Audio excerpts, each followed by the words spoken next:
To report. Gills Arena merch is finally here. Wow. Go to gillsarenamerch.com. That's gillsarenamerch.com for access to our first drop.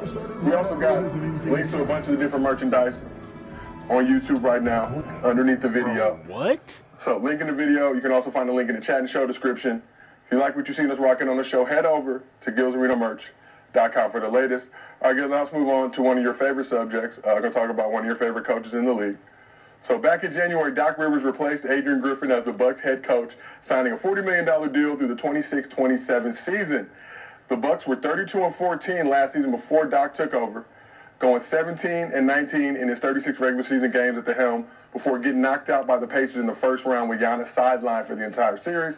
So during a recent interview with The Athletic, Rivers had this to say about his coaching career in criticism that he's fallen short of expectations at times, saying, quote, "But I've never come up short, in my opinion." Come up short?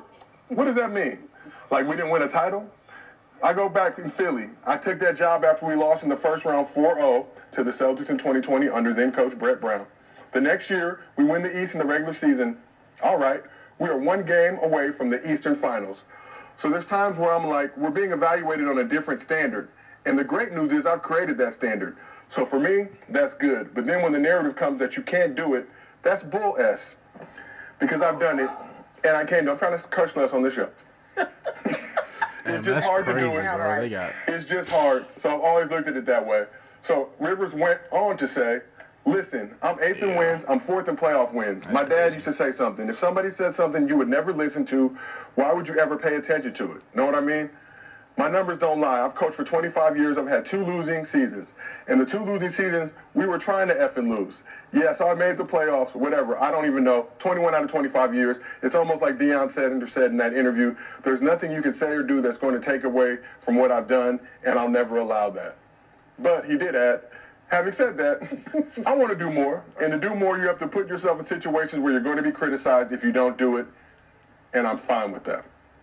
So Rivers did lead the Celtics to a chip in 2008, but his 113-108 in his postseason coaching career has blown an NBA record 3 3-1 leads and is 6-10 in his career in Game 7s. So we're going to use this time to play a game of facts or cap. Kay, we will start with you. Doc Rivers has never came up short in his coaching career. Facts or cap? I'm gonna say cap. Why you saying cap, Mark?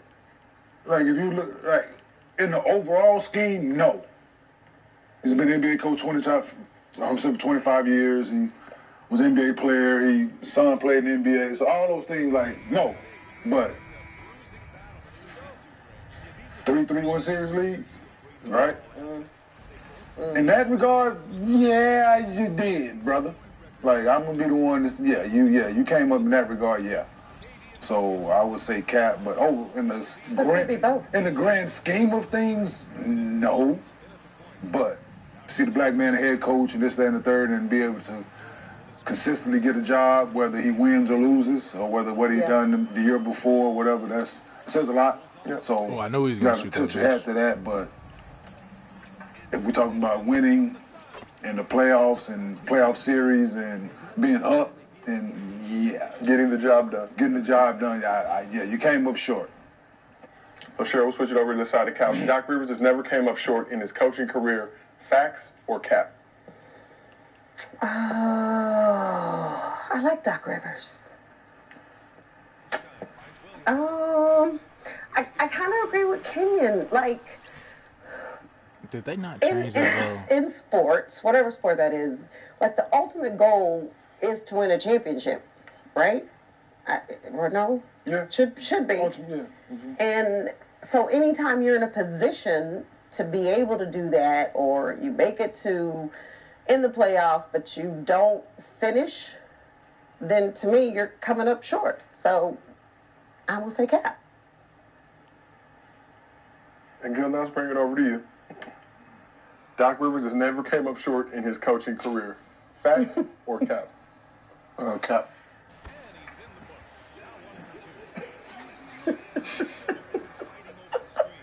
Care to give us a little more, Gilbert? That's it. What Kenyon said. Or what Cheryl said. Oh, listen. One thing for sure, two things. I think he's used all his words on Doc Rivers. He's used them all. I see y'all calling him Doc again. He was. Oh, he's definitely. No, he's definitely. Listen, we talking about Doc here. I think he's used all his words in the last 8 months. Yeah. So when it comes to Doc Rivers, He gonna save his money today. you're not getting fine. No, I'm talking about him. Oh, he got some This choice one. language that we no longer allow on this couch But- to hurl out. Yeah, a few. Yeah, you don't gonna let a few fly in order to describe what you feeling about Doc, but yeah. Expand. No. Nah. He was a changed man in season 3. No, he's like, I'm good. I don't want to expand. Next. That Bucks coaching job might be open in the near future. Gil will put his name in the hat. But when it comes to Doc Rivers, never coming up short in his coaching career. Stop the cap. So we asked the chat. How the fuck did he catch up with me? Doc Rivers has never come up short. 86% said cap. So it's unanimous across the board. Yeah. But now let's shift to this season. Obviously, Bucks, 2 first-round exits the past 2 seasons. Doc took over a team from Adrian Griffin that was successful at that point. I believe they were 30-13 with Griffin. Then Joe Prunty took over for a couple games, and then Doc ran the show. Like we mentioned, 17-19 in those 36 games. Does Doc have the hottest seat of any coach entering this season? Nah, Who does then? Like, I don't think so. who does? Probably JJ Redick. Yeah, he got another year. What? You think JJ don't have a honeymoon period with this squad 100%. of at least a season? Cause you got 2 years, dude. Listen, man, that man got I don't care what that contract is. Y'all know it. Win or lose. Yeah. 2 years. Go ask Frank. Frank got a chip. 2 years, dog. But they Ain't brought no- JJ Redick in to be Yeah. like a I- fucking, yeah, like an yeah. actual Yeah, piece, like a long that man got a well. 2 year Yeah. interview. And Bucks with all that bread tied up with Budenholzer, tied up with Adrian Griffin. Somebody, Yeah, 40 he's million Steve tied up with Nash. Doc. one of y'all coaches. One of y'all go. I'm saying, one of y'all coaches. He's staying. Nah, they ain't gonna pay nobody else right now. Think Doc good to go. Well, Well, get out the first round, maybe. that's, Get out the first round. That's better than they have been. So is that what? the bar. But is that the bar now that That's just said? We're on hooping right Glenn now. did Winning last chip. Who you Wait, talking make sure my shit's still Glenn. Yes, sir. Winning chip 2021. Nah, hey, we get out the first round. Hey, that is improvement. That's not coming up short. Comparable. He didn't win it. The organization won it. He didn't win nothing. So Let's talk a little bit about that organization coming in this season. So Rivers and the Bucks' quest to not come up short this season has already hit a roadblock. According to Shams, 3-time All-Star Chris Middleton is expected to miss the season opener against the Sixers on Wednesday as he continues to rehab from off-season ankle surgeries. With the Bucks cautiously progressing Middleton towards a return. So he sprained his left ankle back in February, missed the next 16 games. Then sprained the right one in Game 2 of the Bucks' first-round playoff series against the Pacers. Middleton underwent surgery on both ankles in the offseason. thank you. That's both right and left. I'm glad you because he just said surgeries. It's like he had multiple on one. So Yeah, one on the left, I'm glad. one on right. Absolutely. But at different times, I believe he had the left one in May, and then the right one later in June. It's kind of hard to do. Yeah. Have them at the same time. Hey, get that, A little hard to do. get that go. But he's only appeared in 88 regular season games the last 2 seasons. Last season, he averaged 15 points, 5 rebounds, 5 assists in 55 games. But battled through the injuries in the playoffs to average 25, 9 rebounds, 5 assists. Obviously, Giannis sideline, Dame hurt. So how concerned should the Bucks be with Chris Middleton's health entering this season? The stuff that has it been the same thing consistently over the last couple seasons? So Ankles, right? 2023 was a knee. It's a knee, so yeah. So if it was ankles then and ankles now, I would say yeah. So it'd be something different. Hopefully, we'll rectify the problem. Is that what was happening with was that Derrick Rose? Started off with his knee, then went to his ankles? I'm not. Or was he twisting his ankles, then messing his knee up? I'm not versed in Derrick How the Rose. fuck? injury, so I couldn't tell you, brother. Yeah, I think it was his ankle, twisted his ankle, then his knee. I don't know. Yeah. But just leg issue, Jeff. So Middleton under contract through this year as a player option. Next season, $34 million. He need to get healthy first and foremost. Because Chris Middleton, very, very very good NBA player. You can go, yeah. They're a different team when he's healthy. Yeah. And coming off of one injury or surgery and then dealing with another one, like that's tough to come back from and be 100% healthy, especially if they try to rush him back. But I think when Middleton is healthy, he gives the Bucks a completely different look. Yeah. So we've heard Giannis make comments last summer, this summer, most recently saying they didn't win a chip. He was joking, but he said they didn't win a chip. He might get traded. So, Gil, if you're the Bucks right now, how concerned are you about this squad still not necessarily being at full strength coming into the season after the disappointments in the previous two seasons? I mean, it's concerning. I mean, you got high hopes for how you was looking forward to the season with everybody being healthy. So the fact that Middleton is starting the season off with foot injuries that he's rehabbing, and they're going to have to baby step that back. You're playing basically the whole season with just 2 stars. Well, 2 stars, but one thing they do, they have somebody that will shoot that bitch and not afraid. Porter? No, Garrett Jr. Yeah, but he not quick, but he got one thing for sure, 2 things for certain. He can have some games. He can't. I'm just he can have some games where he's that. He gonna be that consistent like 17, 18 though. I think he can. Yeah, I think he can. Well, so with all the attention Dame and Giannis gonna get, I think he can be around that. Anywhere from what Chris averaged last year, he averaged 15. I'm saying Middleton averaged 15 last year, so he can be 15 to 18. As long as he's healthy by playoffs. Yeah, that's all that played 55 games last year, like we mentioned. You see how he looked in the playoffs, and he went. So if you're the Bucks, does that give you hope that, when we see him at his highest level? Yeah, because you know what he can do already. So they paid him for that. He got paid because they knew what he was when they had Drew there still. So he was number 2 at the time. Mm-hmm. I mean, I should have took that fucking mid-range. Very capable. When healthy, like we know. Damn. But that seems to be the the ongoing theme nowadays. He's really good when he's healthy. Right? And at any point seeing the Bucks consider trying to make a move, or is it going to be tough right now because the return you're going to get? Got to see what he looks like. Yeah, for him is obviously you want him to show what he if can he's do. healthy, you hang on to him. Right? If he's healthy, you hang on to him. He has a rapport with Giannis that Dame don't have, that they haven't built yet. Yeah, they're still working on it. Wherever you throw Chris Middleton in there, he has that. He knows when Giannis drives where to be, what's Giannis' favorite passes, what angles and things, the spacing and certain things. He's done it, and they want it while he was so.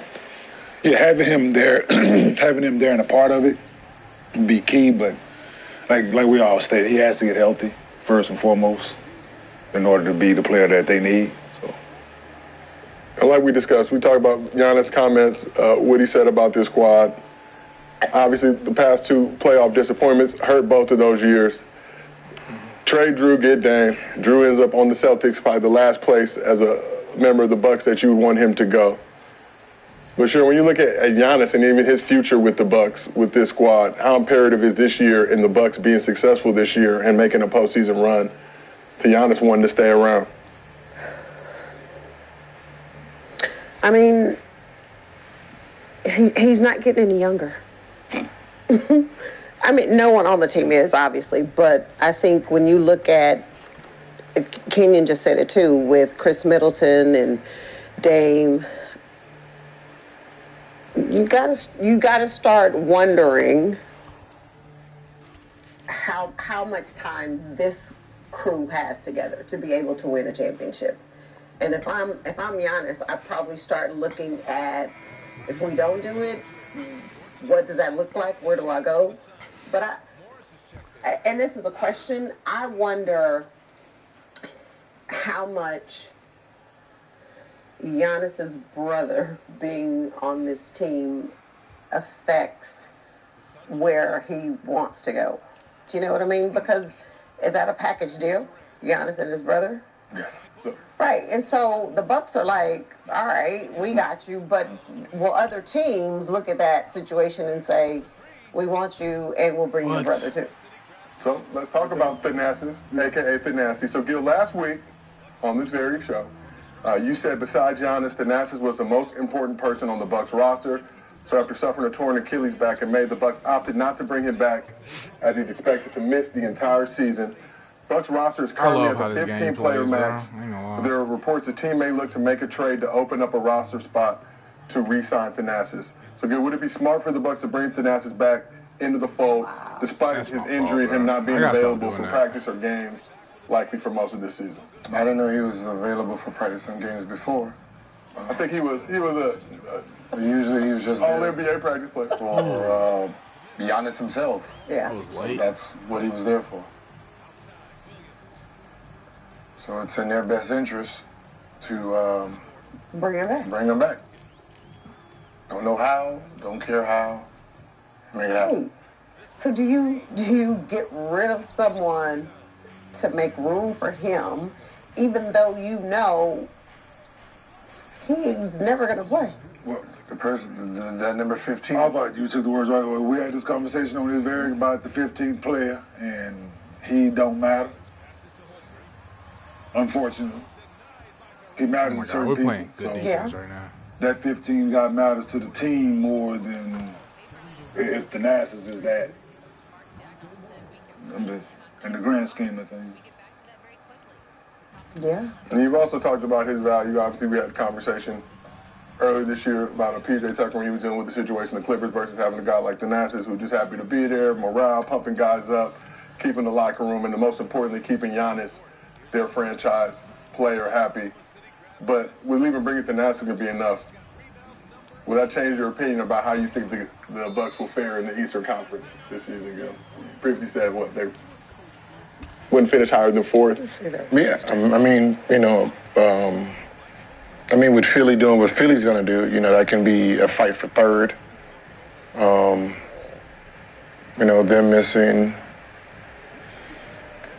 missing Middleton, hurts them too. So it's not like, two teams is coming in really healthy. That's supposed to be championship contenders. Without PG, obviously, we didn't feel it. It's basically whoever gets off to a hot start while their guys are, coming in and out, and one guy's injured. So the fact that you don't have Middleton and, Thanasis is not on the team, that could hurt Giannis.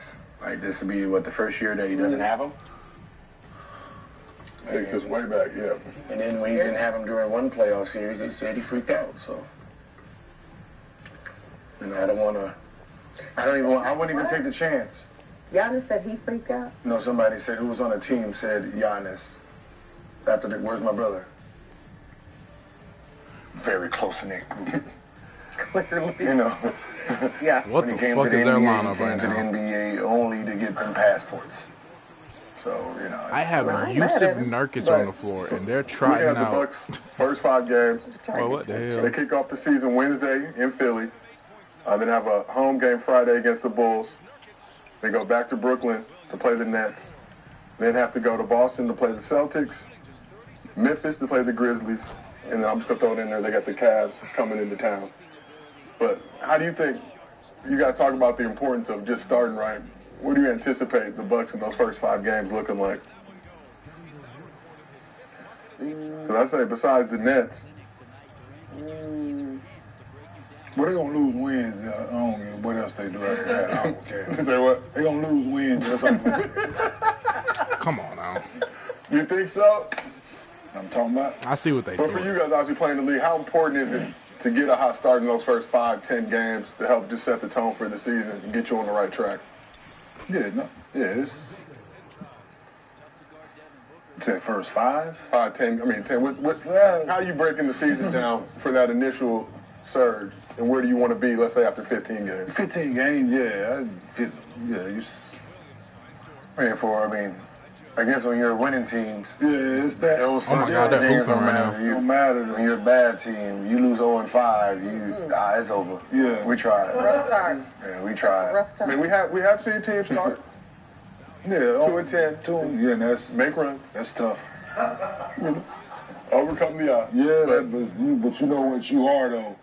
You start 2-10. That's Yeah, but if you're veterans, you're not really worrying about the beginning of the season. Only the young teams, if they start off bad, it's over, right? Because they got so much hope coming in, and then when they get hit in the mouth real early, it's like, all right, yeah, we good.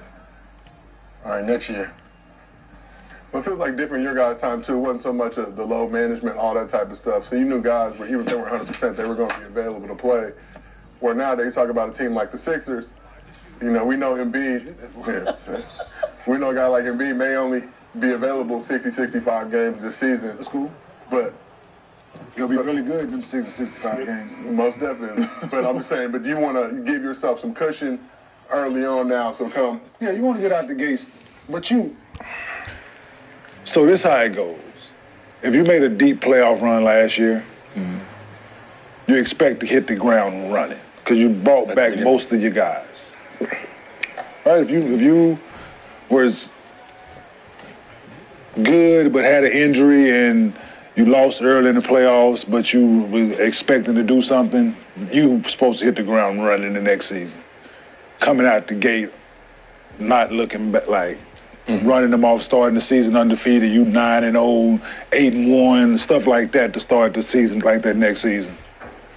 Those teams, you expect your record to be reflective of the team that you have. And like Gil said, bad teams, you didn't make the playoffs last year, you're in the lottery. Coming into that next season, your expectations are not great. So for you to start, let's call it 7-3, you know what you have over there still, so it's like at any day reality gonna kick in and we're gonna lose 12 straight. Right? It's gonna be something like that. And I'm saying It's coming. Yeah. Like you know what you have over there, and you're injury away or you're something away from being back in the lottery. That's what it's been, man. Like this, eyes don't lie to you. You know how long it's taking teams to get out the basement to get into the playoffs? Go ask Sacramento. Go ask Cleveland. Go ask some of these what's had to happen in order for them to climb out the basement of the NBA. Generational talent has to happen. And let's shift it. But it just don't happen, man. But but the team that's expected to be good, Boston expects to be good this year. They expect to get out They're the going to gate. start out 9-1, Yeah. Philly expected to be good. New York expects certain things. Denver expects certain things. Oklahoma City, Minnesota, Sacramento. These teams are expecting Los to hit the Angeles. ground running. No, Did you say Los Angeles? he did. I did not. Clippers? Oh, He did. I did I'm not. just like, I knew you were going though. Going where? I was like, well, let's go to, Yeah, go ahead. But you know the team, you can count them and throw the sleeper teams in there that Ja didn't play last year, so you don't know. So certain things, certain situations, you're like, this could be, but like we said, Chicago got a chance because the way they've been the last couple of years. They've been 8, 9, 10 like the last couple of years. They can do, but for the most part, you know what teams are and what they're going to be, and the really good teams, we look forward to playing them really bad teams early. And unfortunately, the NBA does a horrible job at times scheduling those games. So I understand for ratings, you want good teams to play good teams early, but I mean, at least first let us couple get in games, shape. but- Let's get in game shape before we have to go play one of these teams. Right. Well, I think they've obviously added the in-season tournament, things like that, to try to bring some excitement back to some I of don't these know matchups. what But they're- obviously, I know you're not a fan of. Yeah, I think when if you're a fan, you're just happy that the season's coming back anyway. So you don't really the matchups my team is playing, who we lost to in the championship doesn't excite That shit me is to not go there going. early to take a loss. Like I just lost the championship, Yeah. then I got to start off the season against them. That's stupid, right? I mean, as a fan, I'm not excited about the season. They get their ring, and we got to sit there and watch them. No, they don't. Like if you're a Cowboy fan You don't want to play the Chiefs or the Ravens first game. Like, fuck. Well, they had them playing each other first. I know. But I'm saying, if you're a fan, that's not the team you want to play first. They just, like, you look at your tickets like, oh, god damn. So we starting the year off like this. I'd rather just. You want that squad to be 6-7-0? Yeah, let me be 6-7-0. Let me get my tickets in. Maybe also you like, let me get this shit out the way. Oh. No? Oh. If you San Antonio does not want to play Denver first, I can tell you. You want to play Denver? What about that little piece of, damn, but what? Does it mean anything if you play them and you beat them? No, it's game one. Nothing. So then why does it matter that you're playing them and you lose? Because a loss can start off your season bad because people can go. But a win could start off with giving you more confidence. Now when you're bad, now when you won 22 games. If Houston starts off 10-0, they will be hard to beat moving forward because their confidence is going to reflect moving forward. Mm-hmm. So now they're going to be like Sacramento was 2 years ago and Memphis was 2 years ago, right? Their swag came into every game. Just, we are the team. We're one of the best teams in the league. That's how you want to start off the season, right? Versus I'm playing these top teams and now I'm 0-5 and now I got to play these sorry teams. Now I'm 5-5. The first 10 games of the season, I basically suck. Now you gotta. Now the back end of the season is harder because now you need all those games.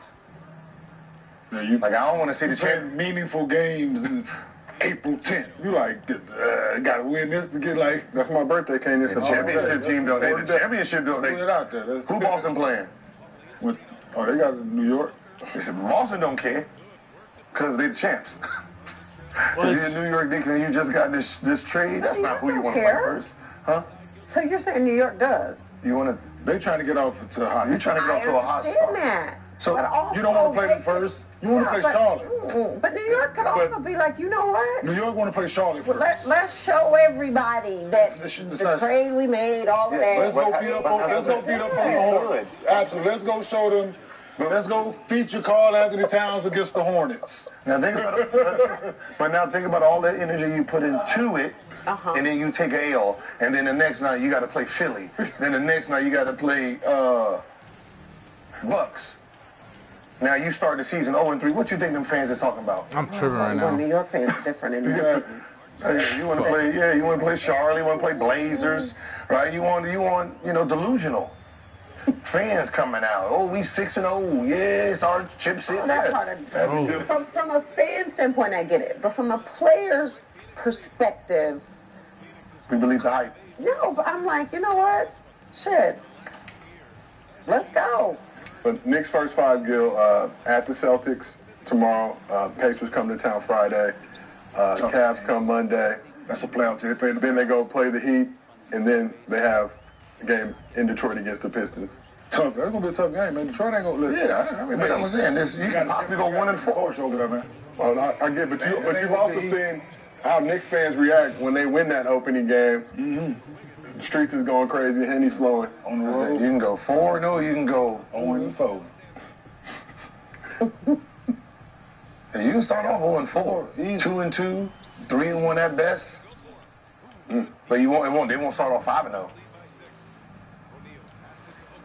You don't have to. But you would like to. I would like to. But you don't have to. You could go 4-1 and still be like, damn, this was a good run for us. Let Boston say, they need to do a trivia and say, Boston, here's the schedule. Pick your first 10 games. Well, I guarantee you they won't be meaningful. They're gonna want to go 10-0 first, get their little swag about them. Who didn't make the playoffs last year? Let's start there. Let's start from the bottom. Who was in the lottery? Let me get Wizards. Let me get Wizards 3 times. Yeah. You can just go ahead and knock these out. So what happens if the Wizards beat them?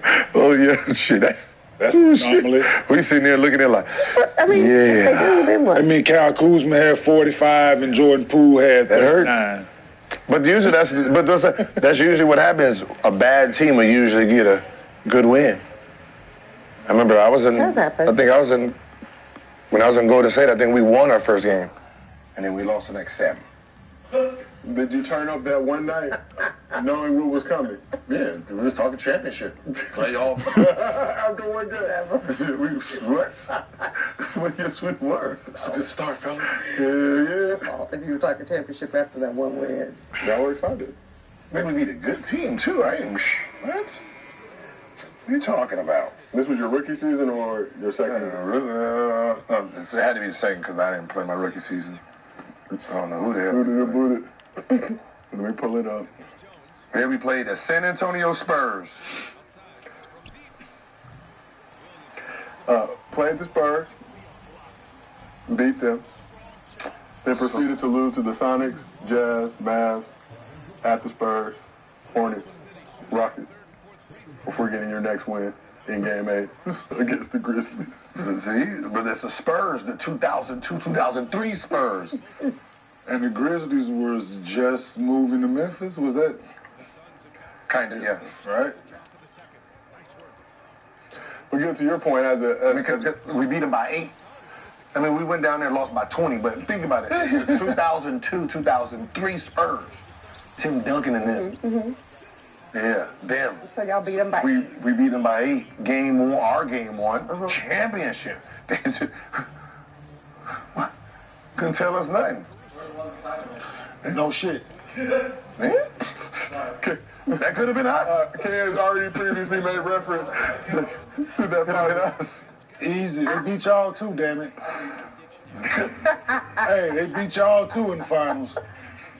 God damn it. So let's shift back to the Bucks real quick. We asked the chat, should the Bucks bring back the Nassus? 61% said yes. You know, I noticed after you made that take, a lot of other people were talking about the Nassus again. I'm not going to say no names, but we see everything that's going on. All-seeing eye. But let's talk about another player on this Bucks squad who's looking to bounce back. But let's talk about the Bucks some more. But I really want to ask this, Gil. You you being a dominant scorer at your position, sort of like what Dame is, right? Yeah. Would you consider y'all game not the same but similar? Really aggressive offensively. What's the most assists Dame is average? Maybe what? 6, 5, 6, right? Huh? His career high is 8. What year was that? If you don't mind. 2020. Oh, okay. Oh shit. Other than that, okay, that's how I feel. Does Dame make people around him better? And did you like what Twan average 20? Karan average 19, right? Besides CJ, right? How long did Dame play with LaMarcus? It was early in his career. It wasn't Dame yet. I want to know why that didn't work, why that couldn't work. And does Dame make people around him better? To be able to share the ball, like to let a guy go average 20, 19, and in that regard. Okay, now, hell of a talent. Like I listen, I'm not taking anything away from his skills or what he's done with his career. It's just I've wondered this offline, and I've had conversations with people offline about it. Now we're here. I just want to know, like, minus CJ, because he didn't make CJ. He didn't help CJ get better. CJ was what he was when he came in. He was gonna be that, I think. So minus CJ. it's easier to just say it like this. He hasn't perfected What? I was late on that? how to score easier so it don't look like you're not getting everybody involved. So the trick with me scoring 29 and them scoring 20 is I played the free throw game and I played the we're in a penalty, you can't touch me game. Why the fuck is Right? Royce So, O'Neal in that center anyway? I'm not trying to be aggressive in the first 6-7 minutes of the game, right? That's Antoine and Karan. So what I did was I'm passing the ball to them, let my them do all God.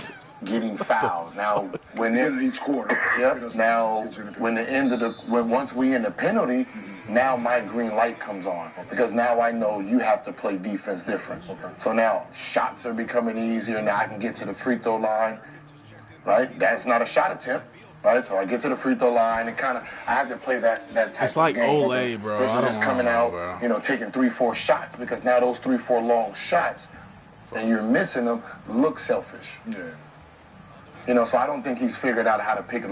Bro, what let the Giannis fuck do am I Giannis. shooting right now? And then piggyback off of that. That's going into my second part of my statement in question. It's a statement in question. It affects them. It affects Giannis. It affects the way he plays. It affects Dame and the way he plays. They haven't had enough time to try to figure that out. And when it gets time for winning, Are you fucking serious right they now? haven't had time to figure it out. So it's still going to rear its ugly head. Man, I would hope that swing just annoys me. That's you're a so smarter annoying. player than that because your first am I year, doing? who did y'all have there? Steph. And then what happened? They traded him for J. Kidd. And who else did you have on the team? Richard Jefferson. Just a rookie. Kerry Kittles came back. And Kerry Kittles came back. But you played with Kerry Kittles, right? No, he missed my rookie year this year. with injury. So y'all went from probably how many games y'all won? 26. 26, and you just add Jason Kidd, Kerry Kittles coming back, and a rookie that you probably didn't plan on playing, and then y'all a finals team, right? Steve Nash goes over to Phoenix, and then they won 60-some games. You would think that they can figure it out without that much time. That's what makes the players great. That's what makes them great. So I would hope that he can figure out how to make it work because it's on him. It's on him to make it work, not Giannis. Yes. Yeah, that's what I'm getting at. Right, it's on him. This has nothing to do with Giannis. They've played together. It's you to come in and make it all work perfectly. Yeah. That's what There's a time and place where you should I get go exactly and what put you're it. saying. You know what I mean? Like, you know you can make them, but that's not. I get exactly, because I've been watching and just like at times just thinking about it, like, man, what is it? How is it gonna look when it's time for winning? Yeah. And that's when your IQ my basketball brain started to like just situations, who's done what, this, that, who superstar play with this person, join forces. You had to do it with Coop, right? You had to share that ball and share that end of game because both of y'all was hell of a finishers, right? Like, I didn't even shoot but that I shot, don't bro. know I did a pull-up, why man. It seems to be different because we knew though game was on the line. Like, I wanted it, Tina wanted it, but we knew Coop was gonna have it. And we knew Coop was gonna have it because there was always this one play that we ran. Everybody knew we were gonna run it, but they couldn't stop it, right? And that was Coop with the ball, Tina was coming to set a screen, and I was on the weak side. So Coop was just so good, like creating and getting through the defense and knowing what to do with it. She was going to finish. She was going to kick it to me. She was going to kick it back to Tina. So there was never, like what you're talking about with Dame and Giannis and when the game's on the line, like it's going to rear its ugly head again. Because we were all like, all right, see, that was a play. But there were so many options that we had out of it that it really didn't matter, like who had the ball. But like I totally understand what you're saying. But that's why I was sitting here. If you saw my face, I was like, I don't get it. Do you know what I mean? Because at the end of the day, like whoever is gonna make shit happen to get the dub, it's like give them the rock. That was our mentality. And so maybe it's different with men's basketball, women's basketball. I don't know, but that's hard for me to comprehend because it just didn't matter with us. Yeah, because hence 4 championships later. Absolutely, because it's been everything has since Giannis has I gotta become be trolling, man. Giannis. That makes sense. Everything end of game has went through him. Since Dame has become everything has went through him. And getting so just flatter me here. You 3 games spread out. Giannis in the game winning situation, he don't make it.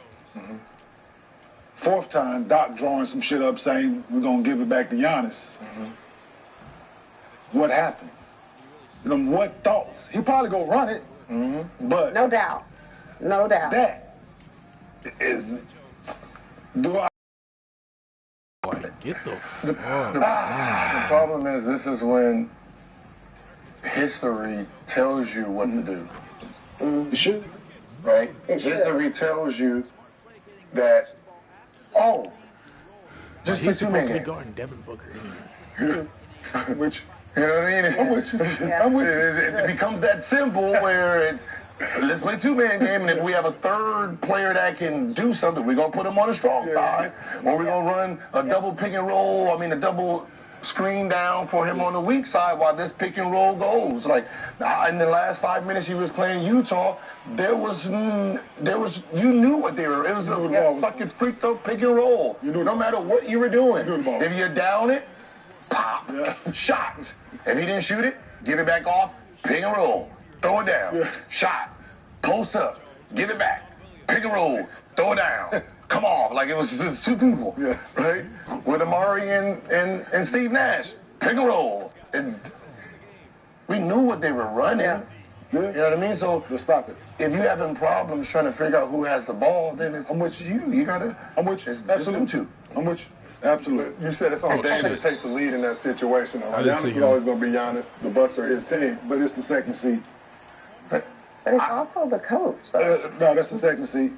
Like, I don't know if it ain't on. Trainer sitting first. Yeah. The trainer sitting first. Yeah. If people don't know what I'm referencing, 2nd seed. That's the head coach. Yeah.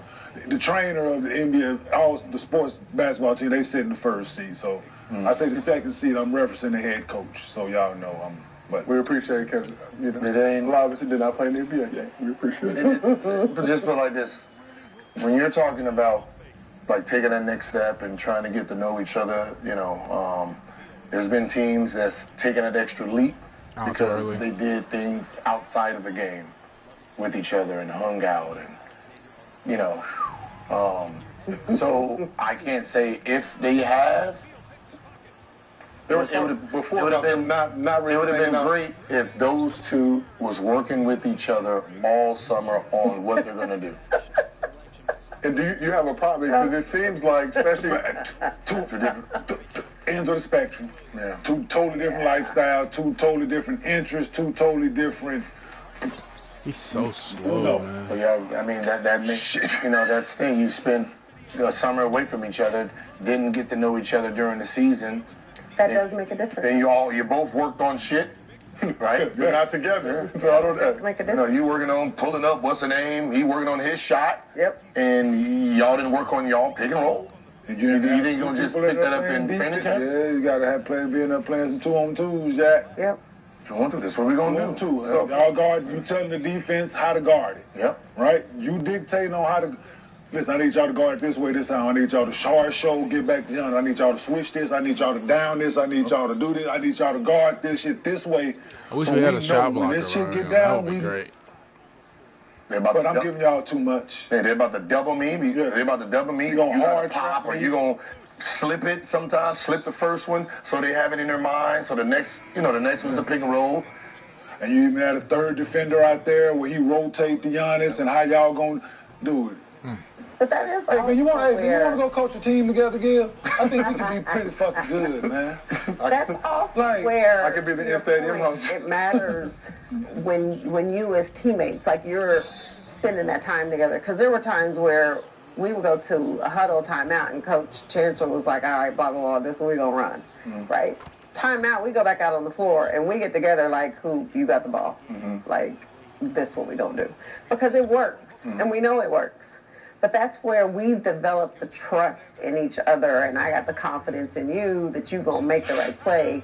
And I don't know if Dame and Giannis have that right now. And like you guys are saying, it wouldn't make common sense just to be, all right, You gotta make time. we got to be in here together. I'm gonna come to agree. Listen, you know what I just said, dog? Do we want this to work? Yeah. Yes. We gotta make time. We gotta y'all been done playing since May. Yep. Yeah. Late April, early May. Y'all didn't have 2 weeks. Y'all couldn't find 2 weeks from May until whenever y'all started back up to take time out. On a vacation, you both got kids, boy, go somewhere, vacation, find a gym. Go to Disney. Hit Worldwide of Sports right down there, big ass facility. I rented it out before. Trust me, y'all name a lot bigger than mine was at the time, and I got to work out in there, so trust me. If there's a will, there's a way. If they wanted to do it, they would have done it. No excuses on this is what we need to do, this is what we haven't got to do. Can't show up and admit that we haven't worked out together all summer. Just sounds weird. Yeah. Not if you're trying to win a championship. Not if you're trying to. Right, I mean, Not even win the championship. To play well with one another. Let's figure out how we gonna make this work. The championship is the charity. Let's figure out for these 82, however many games we play together during the regular season, we need to get ready for May. Like, let's get this together now, so we know how this is clockwork. The guy I played with, we played together 3 years, and it was clockwork. Well, how much time did y'all spend together? There's a lot of talking, like when I do this on the practice, okay, if I spin live, listen, if I do this and if I go.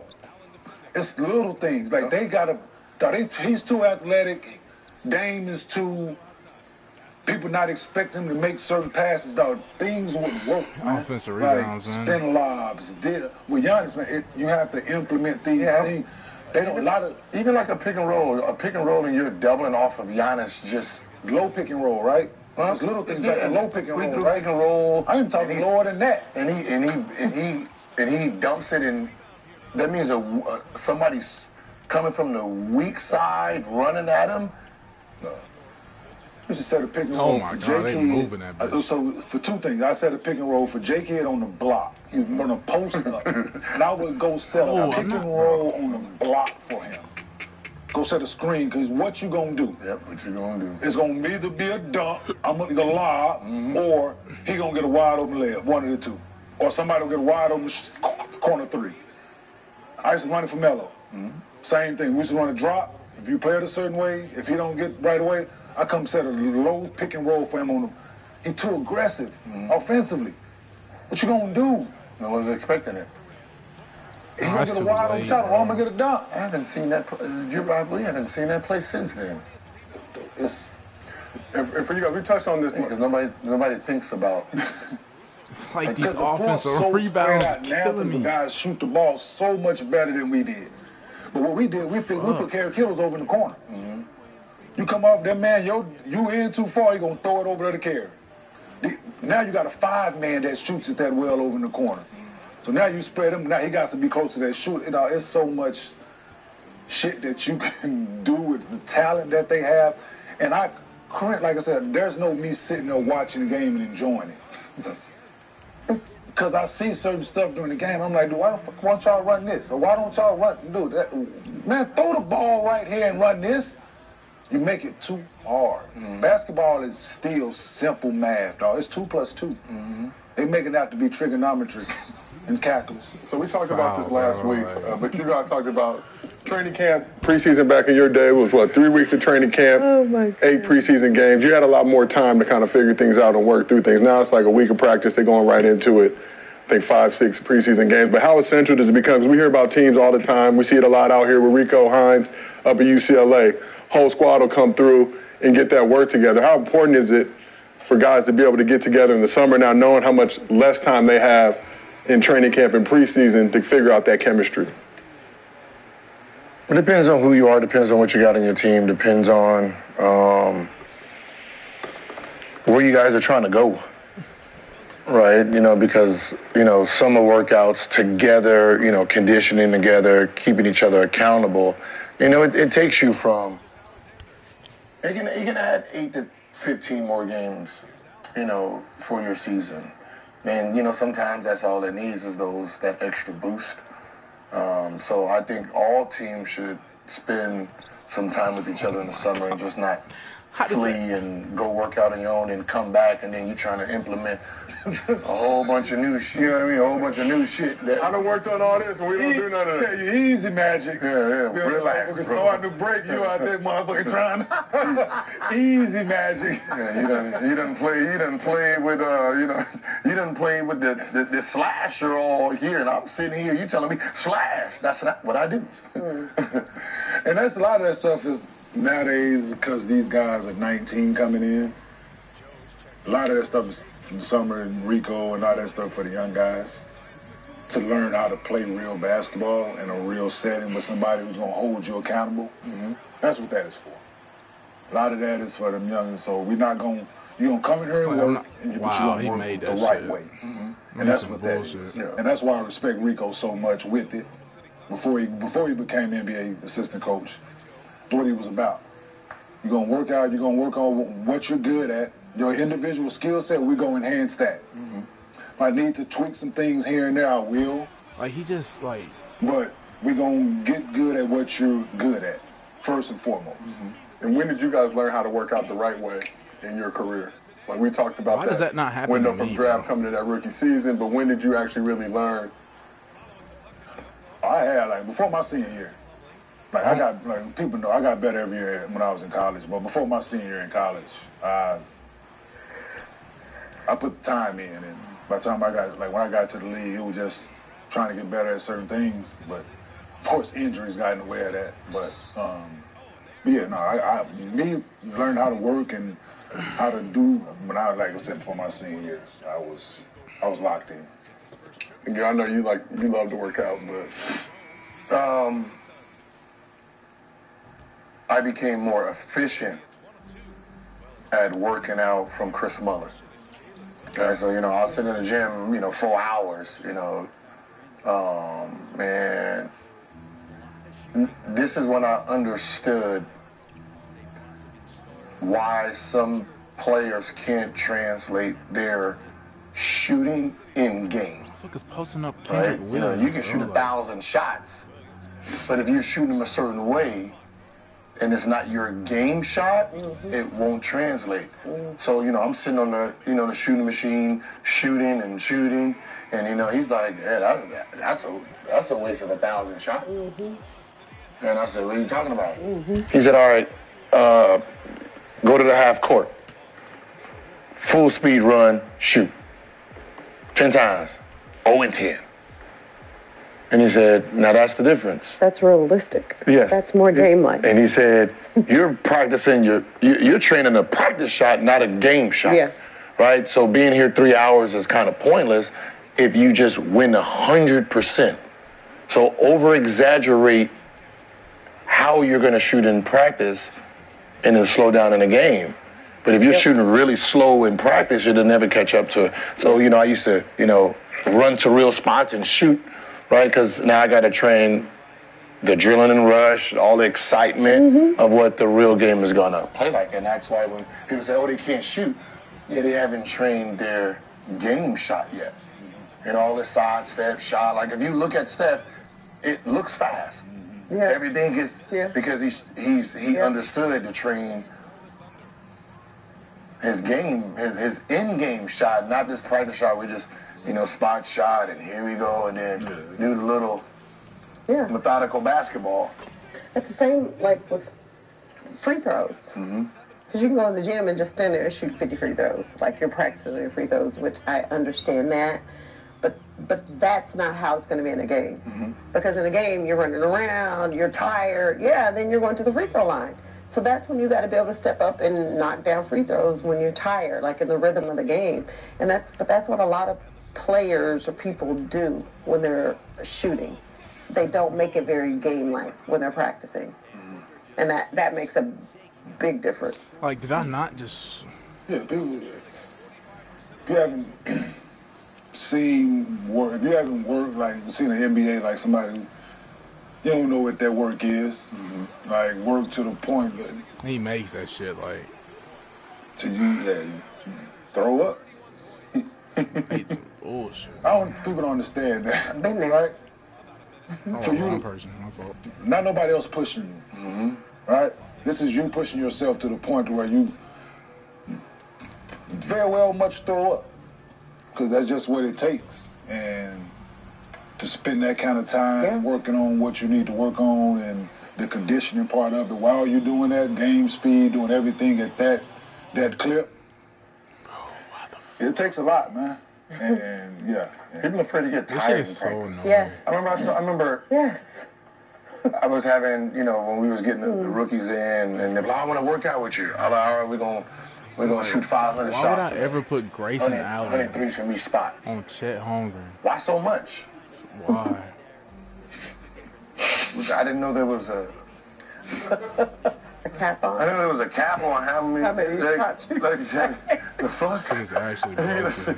Like it was just so weird. Like, Wow. what do you mean how much? Yeah. All we gotta do 100 line drills. Yeah. Damn, why so much?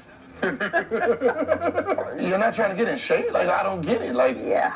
the more you do, the better you are. That's really how it works. And there's no such thing as a punishment. If I told you to shoot 1,000 shots each spot, that's not a punishment. When you're done with this, how much better do you think your shot's going to be? Mm-hmm. If I make you run 1,000 line drills, when you're done, I mean, the feet going to hurt like a motherfucker, but when you're done, your win is going to be amazing. And I don't think people understand that. People work out to not get tired, but they think they're going to get better.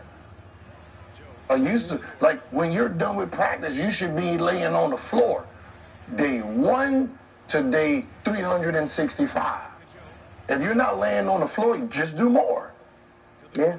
I did 1 line drill, I'm tired. Tomorrow, 3. I'm tired. The next day, 7. That's what I'm getting tired at. Yeah. I'm not getting tired at 1 no more. Now it takes 7 for me to get tired. And you just keep bumping it up. Yep. You never let it catch up. And people don't really realize that. It's real. No, making it shit hurts. Hurts. Being good hurts.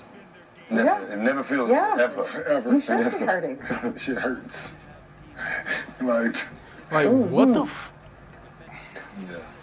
All right, so we got some breaking news to report in the arena concerning one of KJ's former teams, the Houston Rockets. Young Rocket is getting his bread right. So according to Shams, Jalen Green has just agreed to a 3-year, $106 million rookie extension with the Rockets. The 3rd year will be a player option. This news just dropped moments ago. So there was talks previously about the Rockets not extending Şengün or Jalen Green on their rookie deals until after the season, given the CBA and the cap flexibility and all that good stuff. Got that deal done. 3-year, 106. 3rd year is a player option. Kenny, I see your face right now, but let me just keep reading it. So last season, Green took a big step forward, averaging 20 points, 5 rebounds, 4 assists in 82 games. This game is on 42, 33, 80 shooting splits. Rockets were 41 and 41 last season, 11th in the West, but they went on an 11-game winning streak back in March. Most of that with Alperen Şengün sideline. And there's playoff chatter surrounding that team for the first time since James Harden left. So, Kane, I saw your face at that news. What are your thoughts on Jalen Green agreeing to a 3-year extension with the Houston Rockets for $106 million?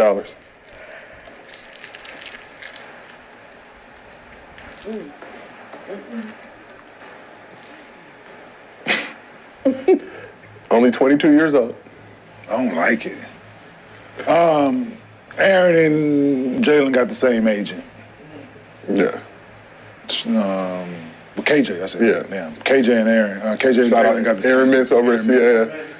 Got the same agent. Montclair Prep legend. Done an excellent job, man, overall. So no, I don't want to question his work, but we appreciate you for disclosing that. But yeah, I get you want to do what's best for your client in that moment. Jalen didn't have to agree to it. He could have played it out, been a restricted free agent this summer. But we talk about this with a lot of guys around the league. Taking this bread now, betting yourself, have improve on the numbers. Bet on myself if I'm Jalen Green. This seems like a tradable contract. That's what it The seems team is like. made for him to do that. Like, he is the best player on that team. Sengun is not, but You feel like senior. So you feel like Jalen Green better player than Sengun? Yeah, talent-wise, absolutely. What class is this? 2021? One. Yeah, 2021, second overall pick in that draft. Yeah.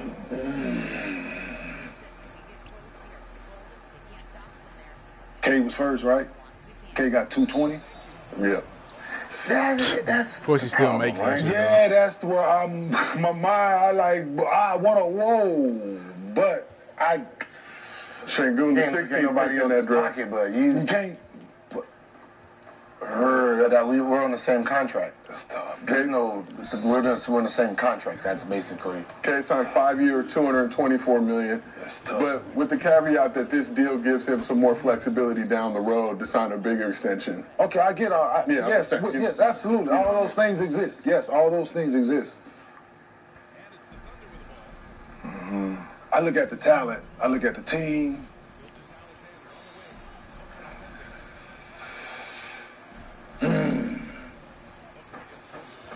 I look at Was this this extension on his a rookie. is not the rookie max? No. I mean, K got the rookie max. how he's not getting a rookie max? I don't. I don't know.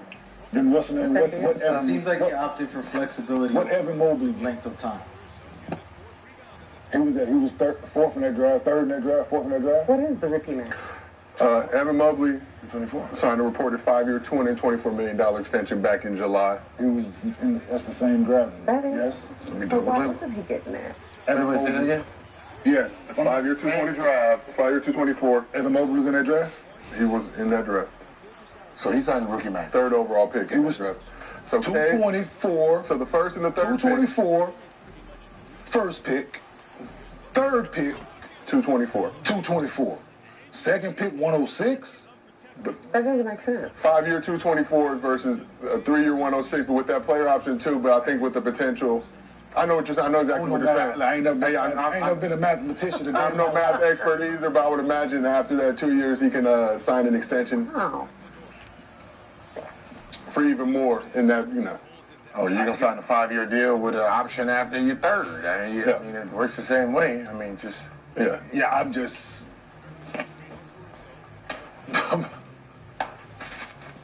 Wow. What the fuck? that man. Who was the fourth pick in that draft? Let me pull it up. Fourth pick in that draft was Scotty Barnes. What did he get? 220. He got Hey man, we're gonna keep. I don't want to keep going here, but 220. the trend is Scotty Barnes had a 5-year, $224 million deal with the Raptors. I'm confused. who was the fifth pick? Jalen Suggs. He's in a little different situation. You're trying to get some better right now. But yeah, I just want to know who. Because Kaminga, the 7th pick in that draft, also discussing with the Warriors now getting his bread up. Franz Wagner, yes, 8th pick. Oh my god, this bullshit. They backed it up. Yo, they're Yeah, just they fucking backed flaming that right now, Brinks truck bro. up. Like, what the hell? At least $224 million. Yeah, they got so they all got the rookie max besides him, So why didn't and he's he get probably he's competing for so far probably the second best. on the team. No, in the draft in that class. Absolutely, Wow. Him and I missed that. him and Cade most is talented. right. You're not at this point because Cade averaged 22 this year, Jalen averaged 22 last year. Yeah, he took a dip this year because of Sengun. Merge, but that still can coexist. Those two were. It can work if you work at it, and those two can play well. Scotty Barnes is the All-Star, right? Yes. So I don't know. I mean, Francois, how you pronounce his? Franz Wagner. He is an all-star this year. so yeah. This must have been something personal that he wanted to sign it because That's what I'm saying, 'cause he there's could've- nothing that makes him sign it. Yeah, I'm dog. That's Yeah, he would hit restricted free agency next summer. Rockets Sweet. to match. I'm saying Rockets to match any deal. But what Worst case scenario, 200. he's getting more. I mean, worst case scenario going He's into getting more than 106. Yeah, I get it. But we've seen with this new CBA, 200, guys. 180. It's more than 106. Yeah. I get, like I said, I don't want to quit because of what Aaron has done for my child. Like, Yeah. but I got to imagine, though, with TV money coming in, what that deal is going to look like. But what I'm saying is you can't think about what's going. I know. We said the same Because thing. I can sign 224 right now, and still have an option because it ain't even on my third year or my second year. I can because still you look put a at the player money option. that them dudes getting in their first 3 years of their deal with the 224. It's math. Like I said, once again, not a mathematician. One is averaging 44 million per year. One is averaging 35.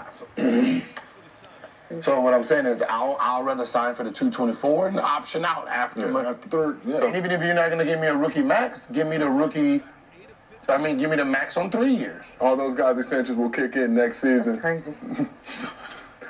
Yeah, so Cade will be making 38 and 25, 26 by the time that deal ends. He didn't have a player option, I believe, in 2028, 29. He'll be at 48 mil.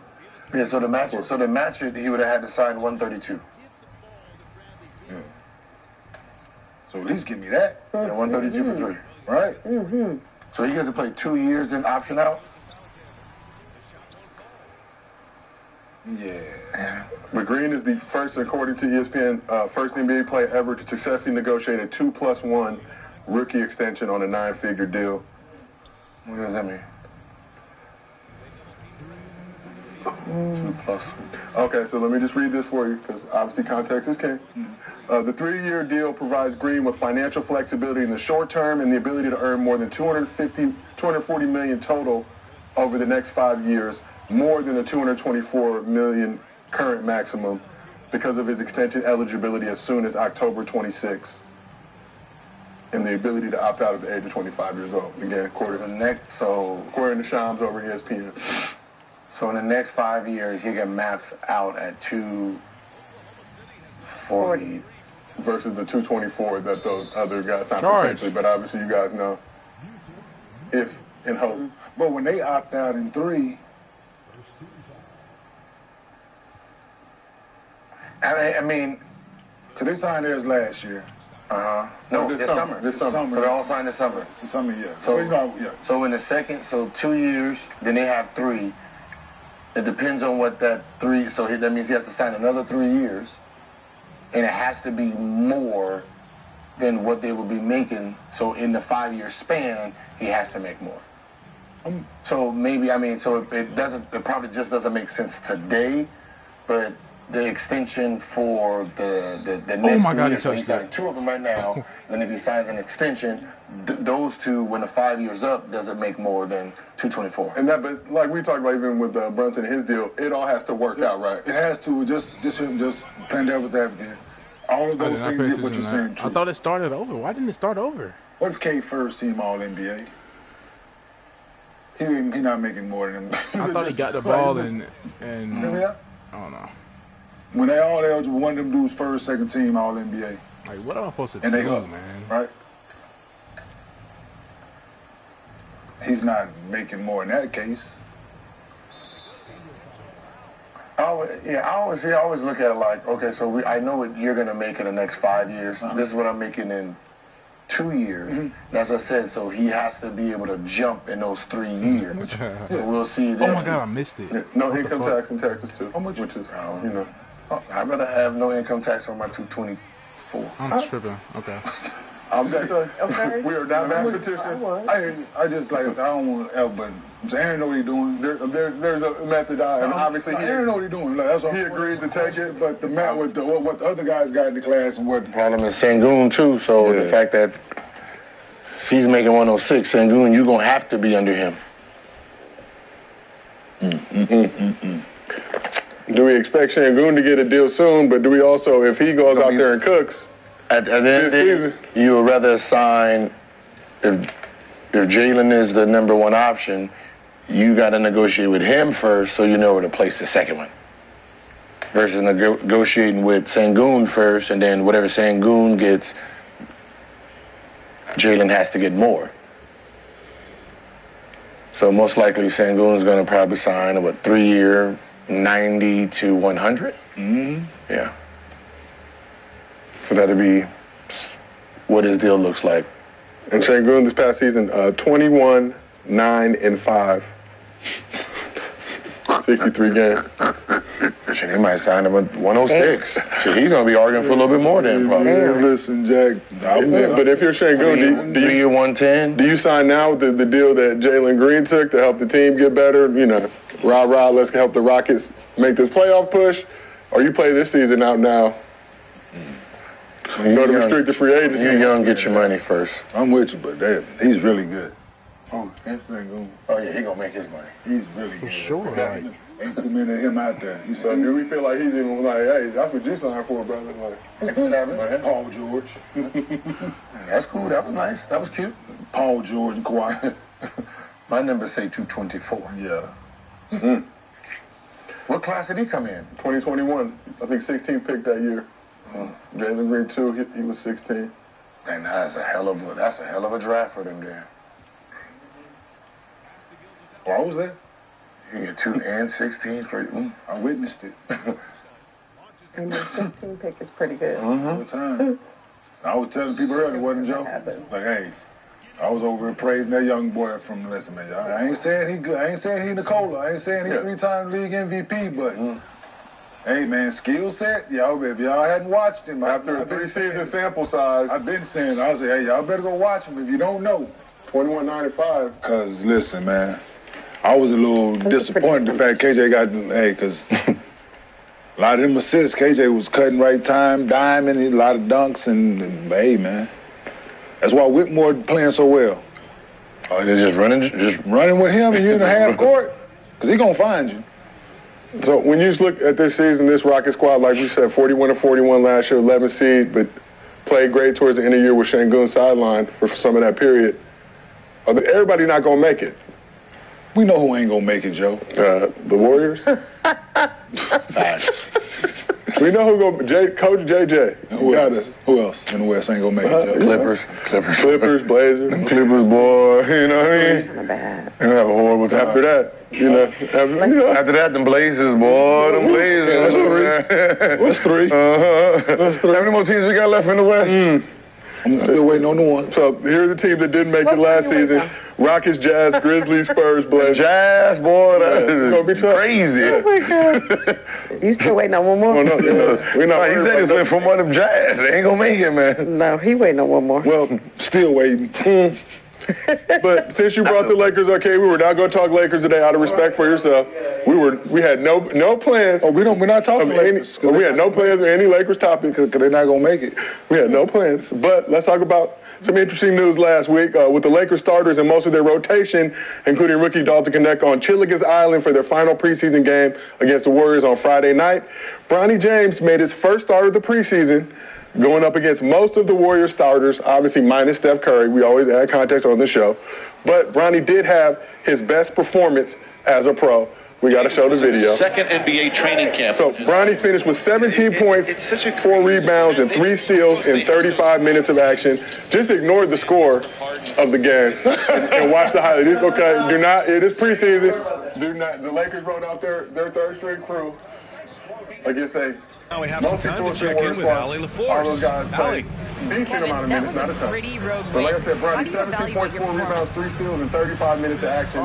7 for 17 from the field, 1 for 5 from 3. So coming into the game, Bronny had scored just 8 points total in the preseason. As a The crowd reminder, had nothing on he's you, only though. 19 Congrats years on the old. I see a win. lot of people comparing him to other rookies in this draft. Some of those rookies, 3, 4 years older than this man, 19 years old. 55th pick has been subject of much criticism during summer league and preseason as he adjusted the NBA game, playing in the shadow of his pops, of course, LeBron Raymond James Sr., in case you did not know. How much did Bronny need to have a game like this to show his critics that he can play in this league? His critics. I mean, if he has critics being a 55th pick, something's wrong with them because it's a 55th pick. All second rounders, there's no expectations on a second rounder. Like, the hardest job for a second rounder is actually trying to make the roster. right? Because yeah, you picked me, but now there's G League, right? You know, there's the G League where most of them are actually headed to, right? So, you know, there's only a few that's signing for the 15th man roster, and usually your second pick is going to be number 15th and rotating to 16 and 17 spot, right? That's what the life of the second rounder is. So the critics, is this just easy bait for him? This is a game for himself, right? This was a game to prove to himself that he can play in this league, because that's all every game is about for